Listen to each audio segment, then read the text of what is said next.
हर मनुष्य के जीवन में एक घड़ी आती है जब उसे अपनी अंतरात्मा की आवाज सुनाई देती है। सर, मेरे जीवन में भी आज ऐसी ही घड़ी आई है।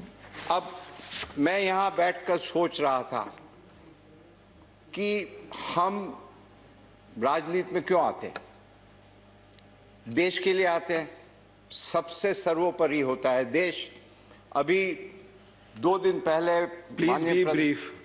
बस 2 मिनट, माननीय प्रधानमंत्री और गुलाम नबी आजाद दोनों, एक सत्ता पक्ष एक विपक्ष, मगर अपनी भावना देश के लिए थी।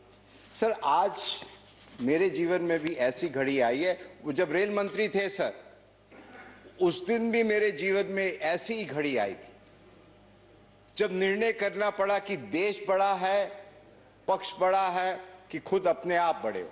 मेरे गुरुजन, हाँ 2 मिनट सर, सर हम ज्यादा बोलते नहीं है कभी।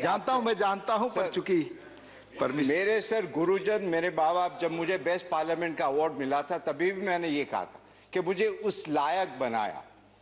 तो आज भी जब देखते हैं कि देश की क्या परिस्थिति, पूरी दुनिया हिंदुस्तान की तरफ देखती है। कोविड का भी जब हुआ, दुनिया देख रही थी कि किस प्रकार हिंदुस्तान आगे निकलेगा। बहुत अच्छी तरह सबने मिलकर, जैसे प्रधानमंत्री ने बताया कि 130 करोड़, मगर नेतृत्व उनका था। तो सर, कहने का मकसद यही है कि जिस प्रकार से वायलेंस हो रहा है हमारे प्रांत में, जिस प्रकार से लोकतंत्र में कुछ भी हो, तो मुझे यहाँ बैठा बैठा बड़ा अजीब लग रहा है कि मैं करूं क्या। हम आते हैं उस देश से जहां रविन्द्रनाथ टैगोर, सुभाष चंद्र बोस, खुदीराम, और वो जो कविता होती है ना कि एमुन देश कोथाय पा खुजे पाबे गो ना गो तुमी,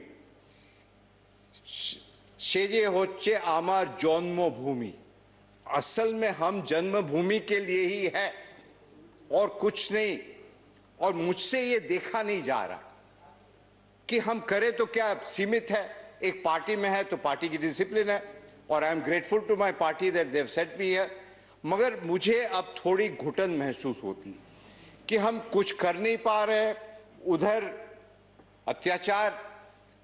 तो मेरी आत्मा की आवाज आज ये कह रही है, और वो स्वामी विवेकानंद जो कहते थे, arise awake and stop not till the goal is reached. तो आज मुझे आत्मा ये कह रही है कि यहां बैठे बैठे यदि आप चुपचाप रहो और कुछ नहीं कह सकते हो, उससे अच्छा है कि यहां से आप त्याग पत्र दो और जाके बंगाल की भूमि में इसके लिए ड्यू प्रोसेस है। माननीय चेयरमैन साहब को कहता हूं, मैं आज यहां से इस्तीफा दे रहा हूं और देश के लिए, बंगाल के लिए हमेशा हमेशा इसके लिए भी एक ड्यू प्रोसेस है। माननीय चेयरमैन साहब को आप लिखित दें।